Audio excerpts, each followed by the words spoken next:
In this video, I'll talk about the ways that you might be ruining your paintbrushes without even knowing it. And the first one is overfilling your water containers. The issue with that is the paint can seep into the handle and make the paint crack and peel. This is a water bucket that I've had for a long time. I think it's from like 2005. And the water level is up almost to the top. So you think nothing of it, you put a brush in there and you can see that the handle itself gets wet. So the problem with that is even though you think that's sealed, some water gets in there and the wood will expand. That expansion will make the paint crack and it'll eventually peel. I couldn't find any examples of paintbrushes that had peeling paint on the handles, and that's because I stopped overfilling my water buckets years ago when I was a student. So what I did is I conducted an experiment where I took a paintbrush, actually I have two of them of the same type, and with a smaller paintbrush, I let it sit in a water bucket for 20 minutes a day for like 2 weeks. It only took maybe 2 or 3 weeks before the paint started to split and then it cracked. I can show you a video here where you can see the paint starting to crack. In this video, I got a close-up view and you can see that there's more than one split in the paint. The wood will actually swell up when it soaks up some of that water and the paint isn't that flexible, so it cracks. It will start to crack even further and the paint will peel off. That's really annoying when you're painting and you can feel there's like splinters of paint on your fingertips and sometimes it will flake off into your paint on your palette. So there's a couple of ways that you can avoid having that happen. You could just not fill your bucket up so high. You can maybe put like an inch or two in there. You really only need enough to cover the bristles and like 2 inches will do it. The main idea is you really don't want to go over the ferrule because that's where the wood begins.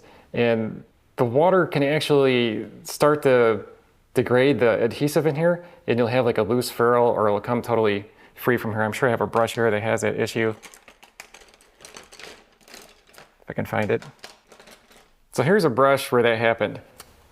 The handle comes completely free from the ferrule. I think the adhesive just gave out on this one because I don't let my brushes soak that deep in the water. But that's one of the things that can happen if you overfill your water containers. Instead of using a jar or a bucket like this, you can get one of these brush washout bins. On this side there are grooves and that helps to agitate the paint out of the bristles.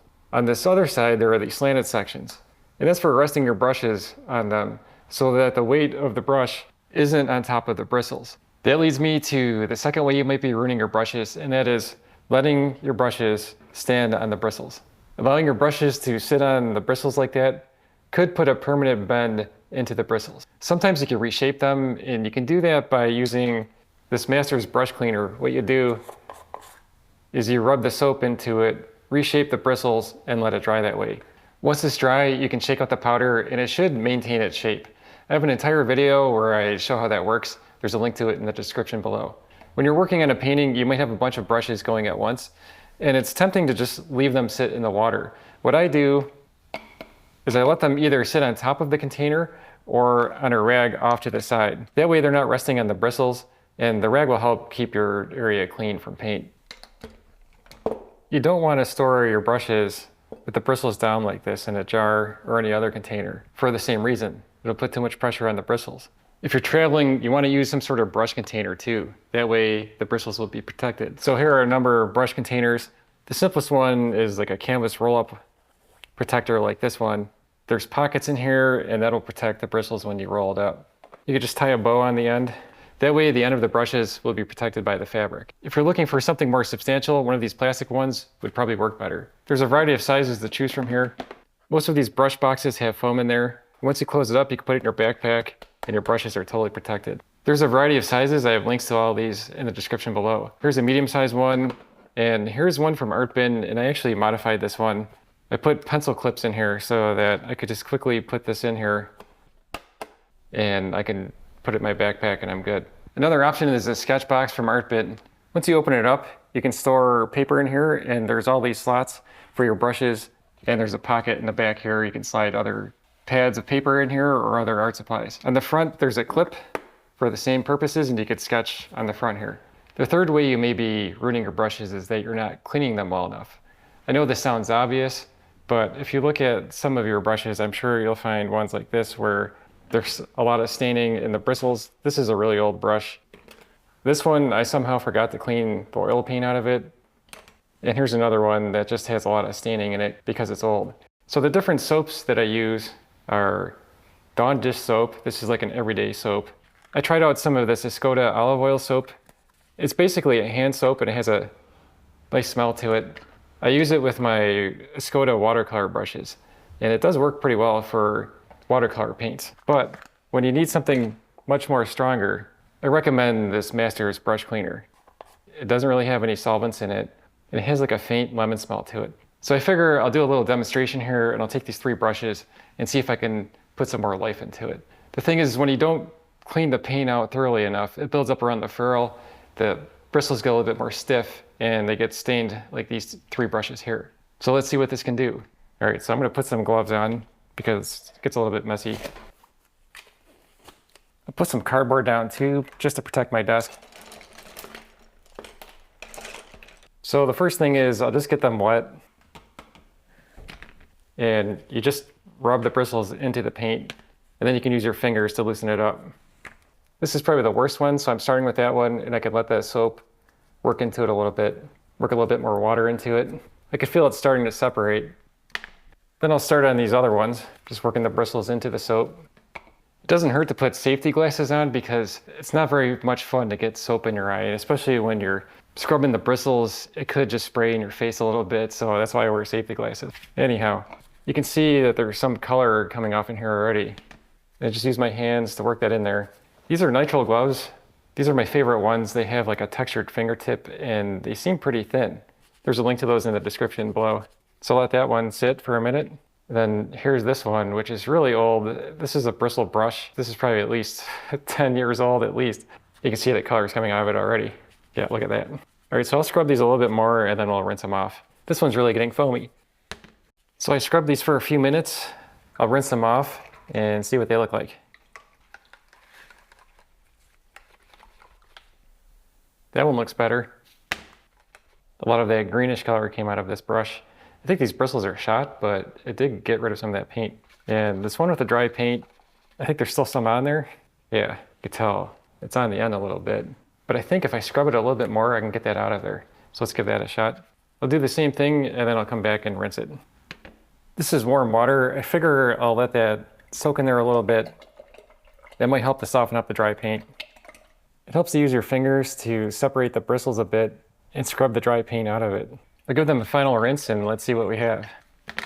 Okay, so here's the worst one, which had the dried paint on it, and the paint's no longer on there. This is usable. It's not in the best shape. I mean, I beat the heck out of this, but it's definitely usable now. Here's the one with the paint stains in it. Most of that's gone. And this brush even looks better.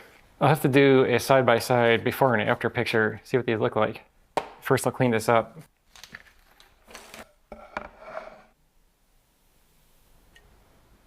So that's before, this is after. There's quite a difference. It's not as if this is a completely brand new paintbrush, but it did get rid of the dried paint and you can use it now. The whole point here is that you're probably not cleaning your brushes as well as you think you are. There's some leftover paint in there, and if you're not using a strong enough soap or you're not taking the time to clean it out, it accumulates over time and your brushes get worse and worse. The fourth way you might be ruining your brushes is you're using the wrong brush for your medium.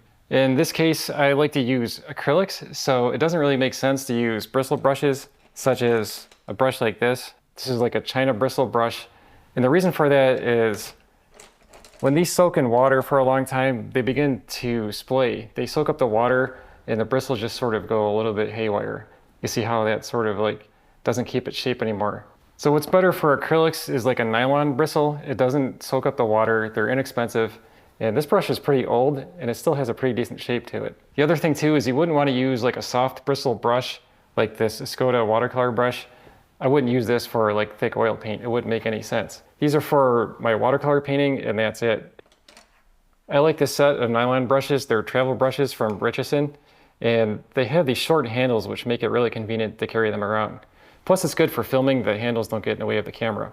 So I use this for gouache and sometimes acrylic. The fifth way you might be ruining your brushes is that you're painting on rough substrates.